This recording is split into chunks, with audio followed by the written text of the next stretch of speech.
അമേരിക്കയെയും പാശ്ചാത്യ ലോകങ്ങളെയും പാഠം പഠിപ്പിക്കാൻ പുതിയ തന്ത്രങ്ങളുമായി കിം ജോങ് ഉൻ എത്തിയിട്ടുണ്ട്. ആഗോള രാഷ്ട്രീയത്തിൽ ഒരു രാജ്യം തങ്ങളുടെ നിലപാടുകളിൽ എത്രത്തോളം ഉറച്ചു നിൽക്കുന്നു എന്നതിന്റെ ഉദാഹരണമായി വർക്കേഴ്സ് പാർട്ടിയുടെ ഈ ദേശീയ കോൺഗ്രസിനെ നമുക്ക് കാണാനും കഴിയും. അതായത് ഇപ്പോൾ അടുത്ത് നടന്ന ദേശീയ കോൺഗ്രസിൽ കിം ജോങ് ഉന്നിന്റെ പ്രകടനത്തെ കുറിച്ചാണ് നമ്മൾ പറയുന്നത്. Kim Jong Un general secretary എന്ന പദവിയിലേക്ക് വീണ്ടും തെരഞ്ഞെടുക്കപ്പെട്ടത് കേവലം ഒരു പദവി ലഭിക്കൽ മാത്രമല്ല, മറിച്ച് തന്റെ പിതാവായിട്ടുള്ള കിം ജോങ് ഇന്നിന്റെയും മുത്തച്ഛനായിട്ടുള്ള കിം ഉൽ സുങ്ങിന്റെയും പാരമ്പര്യം ഉയർത്തിപ്പിടിക്കാനുള്ള ആത്മവിശ്വാസത്തിന്റെ പ്രഖ്യാപനം കൂടിയാണ് അദ്ദേഹം നടത്തിയിട്ടുള്ളത്. ഉപരോധങ്ങൾക്കിടയിലും തങ്ങളുടെ സൈനിക ആണവശേഷി വർദ്ധിപ്പിക്കുമെന്ന കൃത്യമായ സന്ദേശമാണ് ഈ സമ്മേളനം പാശ്ചാത്യ രാജ്യങ്ങൾക്ക് മുന്നിൽ വെച്ചത്. വൻ ശക്തികളുടെ സമ്മർദ്ദത്തിന് ഒട്ടും വഴങ്ങാതെ തനതായ സോഷ്യലിസ്റ്റ് പാതയിലൂടെ മുന്നേറാനുള്ള അവരുടെ തീരുമാനത്തെയാണ് ഇത് അടിവരയിട്ട് പറയുന്നത്. സാമ്പത്തിക പ്രതിസന്ധികളിലും വിദേശകാര്യ വെല്ലുവിളികളും നിലനിൽക്കുമ്പോഴും ഭരണകൂടത്തിന് കീഴിൽ ജനങ്ങളെയും പാർട്ടിയെയും ഒരുമിപ്പിച്ചു നിർത്താൻ ഇത്തരം പ്രഖ്യാപനങ്ങൾ സഹായിക്കുന്നുണ്ട്. സൈനിക കരുത്ത് തന്നെയാകും വരും വർഷങ്ങളിലും ഉത്തര കൊറിയയുടെ പ്രധാന പ്രതിരോധ കവചമെന്ന് ഈ സമ്മേളനത്തിലൂടെ കിം ജോങ് ഉൻ ലോകത്തോട് വ്യക്തമാക്കി കഴിയുകയും ചെയ്തിട്ടുണ്ട്. ഉത്തര കൊറിയയുടെ രാഷ്ട്രീയ ഘടനയിൽ വർക്കേഴ്സ് പാർട്ടി കോൺഗ്രസ് എന്നത് വെറുമൊരു ചടങ്ങല്ല, മറിച്ച് ആ രാജ്യത്തിന്റെ നിലനിൽപ്പിന്റെയും പ്രത്യയശാസ്ത്രത്തിന്റെയും ആണിക്കല്ലാണത്. കിം ജോങ് ഉന്നിനെ ജനറൽ സെക്രട്ടറിയായി അവരോധിക്കുന്നത് പാർട്ടിക്കുള്ളിലും അതുപോലെ സൈന്യത്തിനുള്ളിലും അദ്ദേഹത്തിനുള്ള അപ്രമാദിത്വം ഒരിക്കൽ കൂടി ഉറപ്പിക്കാനുള്ള ഒരു നീക്കവുമായിരുന്നു. കിം ഇൽ സുങ്ങിന്റെയും കിം ജോങ് ഇന്നിന്റെയും അതേ പദവിയിലേക്ക് അദ്ദേഹം ഉയർത്തപ്പെടുമ്പോൾ അത് കിം കുടുംബത്തിന്റെ പാരമ്പര്യത്തെയും ഭരണ തുടർച്ചയെയും കൂടുതൽ ശക്തമാക്കുക കൂടിയാണ് ചെയ്യുന്നത്. ഉത്തര കൊറിയയുടെ രാഷ്ട്രീയ വ്യവസ്ഥതയിൽ ഭരണാധികാരിയും പാർട്ടിയും സൈന്യവും തമ്മിലുള്ള അഭേദ്യമായ ബന്ധത്തെയാണ് നമ്മൾ ഇവിടെ കൃത്യമായിട്ട് വരച്ചു കാണിക്കുന്നത്. കിം ജോങ് ഉൻ എന്ന നേതാവിനെ കേന്ദ്രീകരിച്ചിട്ടുള്ള ഈ ഐക്യം കേവലം ഒരു വ്യക്തിപൂജയായിട്ട് മാത്രം കാണരുത്, മറിച്ച് സോഗുൻ അഥവാ സൈന്യത്തിന് മുൻഗണന എന്ന ദീർഘകാല നയത്തിന്റെ ആധുനിക രൂപം കൂടിയാണ് ഇത്. വർക്കേഴ്സ് പാർട്ടി കോൺഗ്രസിലൂടെ അദ്ദേഹം കൈവരിച്ച പൂർണ്ണ ആധിപത്യം ആഭ്യന്തരമായ വെല്ലുവിളികളെ നേരിടാനും വിദേശ ശക്തികളോട് വിട്ടുവീഴ്ചയില്ലാത്ത നിലപാട് സ്വീകരിക്കാനും അദ്ദേഹത്തിന് കൂടുതൽ കരുത്ത് നൽകിയിട്ടുമുണ്ട്. ലോകരാഷ്ട്രങ്ങൾക്കിടയിൽ ഉത്തര കൊറിയയെ ഒരു ഒറ്റപ്പെട്ട രാജ്യമെന്ന് പലരും വിശേഷിപ്പിക്കാറുണ്ട് എങ്കിലും തങ്ങളുടെ ആഭ്യന്തര സുരക്ഷയിലും സൈനിക കരുത്തിലും അവർ പുലർത്തുന്ന ഈ അചഞ്ചലമായ വിശ്വാസം അന്താരാഷ്ട്ര തലത്തിൽ വലിയ ചർച്ചകൾക്ക് വഴിവെക്കാറുണ്ട്. ഉപരോധങ്ങൾക്കിടയിലും തദ്ദേശീയമായി വികസിപ്പിച്ചെടുത്ത മിസൈൽ സാങ്കേതിക വിദ്യയും ആണവായുധ ശേഖരവും ഒരു പ്രതിരോധ കവചമായി അവർ ഉയർത്തി കാണിക്കുന്നു. സാമ്പത്തികമായ പരിമിതികൾക്കിടയിലും സൈനിക ആധുനീകരണത്തിന് നൽകുന്ന ഈ പ്രാധാന്യം തങ്ങളുടെ പരമാധികാരത്തിൽ ഒരു വിട്ടുവീഴ്ചയ്ക്കും തയ്യാറല്ല എന്ന ഉത്തര കൊറിയയുടെ പ്രഖ്യാപനം തന്നെയാണ്. ഉത്തര കൊറിയയുടെ സൈനിക നയങ്ങൾ വെറും ഒരു ആയുധ പ്രദർശനം മാത്രമല്ല, മറിച്ച് ആ രാജ്യത്തിന്റെ നിലനിൽപ്പിനായുള്ള രാഷ്ട്രീയ തന്ത്രം കൂടിയാണത്. കൊറിയൻ പീപ്പിൾസ് ആർമിയെ ഒരു എലൈറ്റ് ഫോഴ്സായി മാറ്റുന്നതിലൂടെ വൻ ശക്തികൾക്ക് കടന്നാക്രമിക്കാൻ കഴിയാത്ത വിധം ഒരു പ്രതിരോധ കോട്ട നിർമ്മിക്കുകയാണ് കിം ജോങ് ഉൻ ഇവിടെ ചെയ്യുന്നത്. ആണവായുധങ്ങൾ ഒരു ആക്രമണോപാധി എന്നതിലുപരി വിദേശ ഇടപാടുകളെ തടഞ്ഞു നിർത്താനുള്ള ഒരു ഇൻഷുറൻസ് പോളിസി ആയിട്ടാണ് അവർ നോക്കിക്കാണുന്നത്. ജുച്ചെ എന്ന പ്രത്യയശാസ്ത്രം ഉയർത്തിപ്പിടിക്കുന്ന സ്വയം പര്യാപ്തത ഉപരോധങ്ങൾക്കിടയിലും തളരാതെ നിൽക്കാൻ അവരെ പ്രാപ്തരാക്കുന്നുണ്ട്. ആധുനിക മിസൈൽ സാങ്കേതിക വിദ്യയിലും സൈനിക ഉദ്യോഗസ്ഥരുടെ പരിശീലനത്തിലും അവർ വരുത്തുന്ന മാറ്റങ്ങൾ ഏത് പ്രതിസന്ധിയിലും തങ്ങളുടെ പരമാധികാരം സംരക്ഷിക്കുമെന്ന ദൃഢ നിശ്ചയമാണ് ലോകത്തിന് മുന്നിൽ നൽകുന്നത്. ലോകം മുഴുവൻ സാമ്പത്തികമായും അതുപോലെ രാഷ്ട്രീയമായും അവരെ ഒറ്റപ്പെടുത്താൻ ശ്രമിക്കുമ്പോഴും ഇത്തരം സൈനിക മുന്നേറ്റങ്ങൾ ആഭ്യന്തരമായി ജനങ്ങൾക്കിടയിൽ ഒരു ദേശീയബോധം വളർത്താനും ഭരണകൂടത്തോടുള്ള അവരുടെ വിശ്വാസം വർദ്ധിപ്പിക്കാനും സഹായിക്കുന്ന പ്രധാനപ്പെട്ട ഘടകങ്ങൾ തന്നെയാണ്. ഉത്തര കൊറിയയുടെ രാഷ്ട്രീയ ഭൂപടത്തിൽ ഇപ്പോൾ സംഭവിച്ചുകൊണ്ടിരിക്കുന്ന മാറ്റങ്ങൾ കേവലം ആഭ്യന്തരമായ ഒന്നു മാത്രമല്ല, മറിച്ച് വരും വർഷങ്ങളിൽ ഏഷ്യൻ മേഖലയിലെ സുരക്ഷയെയും ആഗോള ബന്ധങ്ങളെയും മാറ്റിമറിക്കാൻ ശേഷിയുള്ളതാണത്.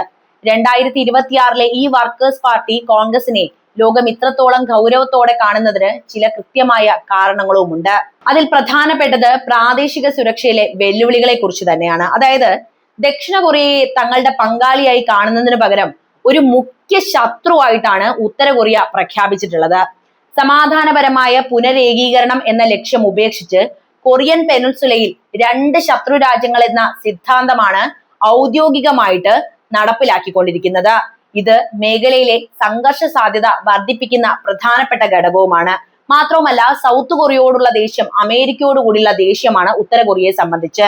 സൈനിക ആധുനീകരണത്തിന്റെ ഭാഗമായി ആർട്ടിഫിഷ്യൽ ഇന്റലിജൻസ് ഉപയോഗിക്കുന്ന 600 മൾട്ടി പീപ്പിൾ ലോഞ്ച് റോക്കറ്റ് സിസ്റ്റങ്ങൾ പോലുള്ള അത്യാധുനിക ആയുധങ്ങൾ വിന്യസിക്കുന്നത് ദക്ഷിണ കൊറിയയ്ക്കും അതുപോലെ ജപ്പാനും വലിയ സുരക്ഷാ ഭീഷണിയാണ് ഉയർത്തിക്കൊണ്ടിരിക്കുന്നത്.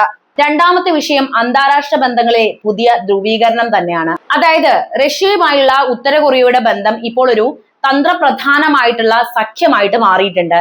ഉക്രൈൻ യുദ്ധത്തിൽ റഷ്യയെ സഹായിക്കുന്നതിലൂടെ ഉത്തര കൊറിയൻ സൈന്യത്തിന് ലഭിക്കുന്ന യുദ്ധ പരിചയവും സാങ്കേതിക സഹായവും അവരെ കൂടുതൽ കരുത്താക്കുന്നുണ്ട്. ചൈനയുമായുള്ള ബന്ധം ദൃഢമാകുന്നതിനോടൊപ്പം തന്നെ റഷ്യയുമായി കൈകോർക്കുന്നത് അമേരിക്കയുടെ നേതൃത്വത്തിലുള്ള ആഗോള ക്രമത്തിന് വലിയൊരു വെല്ലുവിളിയും ഇവിടെ ഉയർത്തുന്നുണ്ട്. മൂന്നാമത്തെ വിഷയം അമേരിക്കയോടുള്ള ഉത്തര കൊറിയയുടെ നിലപാട് തന്നെയാണ്. അമേരിക്കയിൽ ഡൊണാൾഡ് ട്രംപിന്റെ 2ാം ഭരണകാലം ആരംഭിച്ചിരിക്കെ ചർച്ചകൾക്ക് ഉത്തര കൊറിയ തയ്യാറാണെങ്കിലും തങ്ങളുടെ ആണവ പദ്ധതി അംഗീകരിക്കാതെ വിട്ടുവീഴ്ചയ്ക്കില്ല എന്ന കടുത്ത നിലപാടിൽ തന്നെയാണ് കിം ജോങ് ഉൻ ഇപ്പോഴും ഉള്ളത്. ആണവായുധങ്ങൾ പൂർണ്ണമായും ഉപേക്ഷിക്കണമെന്ന അമേരിക്കയുടെ ദീർഘകാല ആവശ്യത്തെ ഉത്തര കൊറിയ ഇപ്പോൾ പൂർണ്ണമായും തള്ളിക്കളയുകയാണ് ചെയ്തുകൊണ്ടിരിക്കുന്നത്. ഈ സാഹചര്യത്തിൽ ചൈനയ്ക്കും റഷ്യയ്ക്കും ഉത്തര കൊറിയയെ നിയന്ത്രിക്കാൻ എത്രത്തോളം താല്പര്യമുണ്ടാകുമെന്നതും അമേരിക്കയുടെ പുതിയ ഉപരോധങ്ങൾ ഫലപ്രദമാകുമോ എന്നതും വരും കാലത്തെ വലിയ ചോദ്യങ്ങൾ തന്നെയാണ്.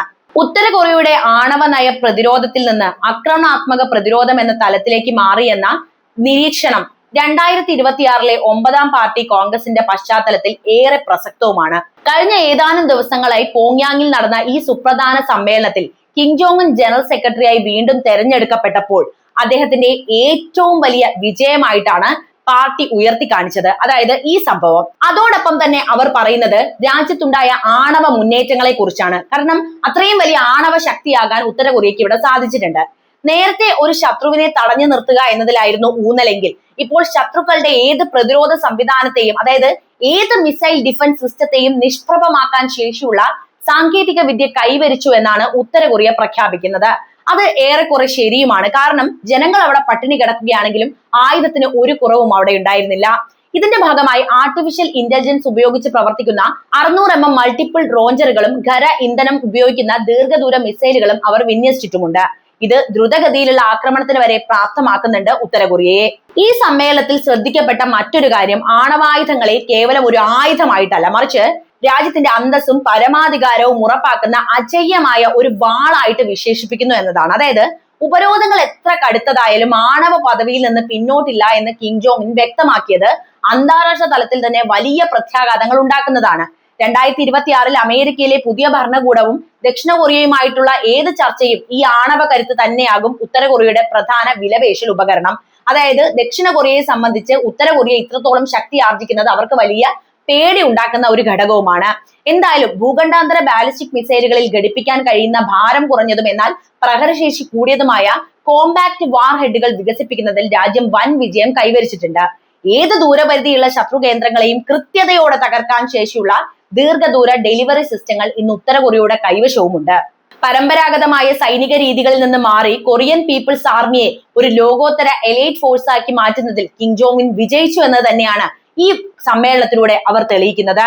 എന്തായാലും കോൺഗ്രസിനോടനുബന്ധിച്ച് നടന്ന പ്രദർശനങ്ങളിൽ നിരത്തിയിരുന്ന അതിനൂതനമായ ഹൈപ്പർസോണിക് മിസൈലുകളും ഭീമാകാരമായ മൾട്ടിപ്പിൾ റോക്കറ്റ് ലോഞ്ചറുകളും ഉത്തര കൊറിയയുടെ ആയുധ നിർമ്മാണ ശേഷി എത്രത്തോളം വളർന്നു എന്ന് ലോകത്തിന് കാണിച്ചു കൊടുക്കുന്ന ഒരു സംഭവം തന്നെയായിരുന്നു. ഇതിന് പിന്നിൽ പ്രവർത്തിച്ചതും കിമ്മിന്റെ ബുദ്ധി തന്നെയാണ്. സ്വന്തം നിലയിൽ ഏത് അധിനിവേശത്തെയും നേരിടാൻ പ്രാപ്തമായ ഒരു വിപ്ലവ സായുധ സേനയായി ഉത്തര കൊറിയ മാറിയെന്ന് പാർട്ടി പ്രസ്താവന അഭിമാനപൂർവ്വം പ്രഖ്യാപിക്കുകയും ചെയ്തു. ആധുനിക യുദ്ധമുറകളിൽ സാങ്കേതിക തികവുള്ള ഒരു സേനയെ വാർത്തെടുത്തതിലൂടെ അമേരിക്ക ഉൾപ്പെടെയുള്ള പാശ്ചാത്യ ശക്തികൾക്ക് മേൽ ഒരു സ്ട്രാറ്റജിക് പ്രഷർ ചെലുത്താൻ കിമ്മിന് ഇപ്പോൾ എളുപ്പത്തിൽ സാധിച്ചിട്ടുണ്ട്. ബാഹ്യലോകത്തിന്റെ ഉപരോധങ്ങൾക്കും സമ്മർദ്ദങ്ങൾക്കും ഇടയിലും ശാസ്ത്ര സാങ്കേതിക വിദ്യകളിൽ രാജ്യം നേടിയ ഈ സ്വയം പര്യാപ്തത കിം ജോങ് ഉന്നിന്റെ ദീർഘവീക്ഷണമുള്ള നേതൃത്വത്തിന്റെ ഫലമാണ് എന്ന് രാജ്യത്തെ ജനങ്ങൾ പോലും അംഗീകരിച്ചിട്ടുണ്ട്. ലോകം ഇന്നുവരെ കണ്ടതിൽ വെച്ച് ഏറ്റവും വേഗത്തിൽ വളരുന്ന ആണവ ശക്തിയായി ഉത്തര കൊറിയ മാറുമ്പോൾ അത് ആഗോള രാഷ്ട്രീയത്തിലെ അധികാര സന്തുലനാവസ്ഥയെ തന്നെ പുനർനിർവചിക്കുന്നു. എന്തായാലും 2026 ഫെബ്രുവരിയിൽ നടന്ന ഈ സമ്മേളനം ലോകക്രമത്തിൽ ഉത്തര കൊറിയയുടെ സ്ഥാനം പുനർനിർവചിക്കുന്ന ഒന്നായി മാറിയിരിക്കുന്നു എന്ന് നമുക്ക് നിസ്സംശയം പറയാം. കിം ജോങ് ഉൻ വീണ്ടും ജനറൽ സെക്രട്ടറിയായി തെരഞ്ഞെടുക്കപ്പെട്ടത് വെറും ഒരു ഭരണപരമായ നടപടിയല്ല, മറിച്ച് തന്റെ 2ാം ദശക ഭരണത്തിൽ രാജ്യം കൈവരിച്ച സൈനിക സാങ്കേതിക വിജയങ്ങളുടെ അംഗീകാരം കൂടിയാണ്. എന്തായാലും കിമ്മിന് എന്ത് അമേരിക്ക എന്ന് നമ്മൾ കളിയാക്കി പറയാറുണ്ട്, പക്ഷെ അത് അർത്ഥവത്താണ്. കിമ്മിന് ആരെയും ഇനി പേടിക്കാനില്ല. അത്രത്തോളം ആയുധ സന്നാഹങ്ങളാണ് അദ്ദേഹം ഒരുക്കി വെച്ചിട്ടുള്ളത്. എന്തായാലും ഈ വിഷയത്തിൽ നിങ്ങൾക്ക് എന്താണ് പറയാനുള്ളത്, കിമ്മിനെ കുറിച്ച് നിങ്ങളുടെ അഭിപ്രായം എന്താണ് എന്നൊക്കെ അറിയാൻ എനിക്ക് താല്പര്യമുണ്ട്.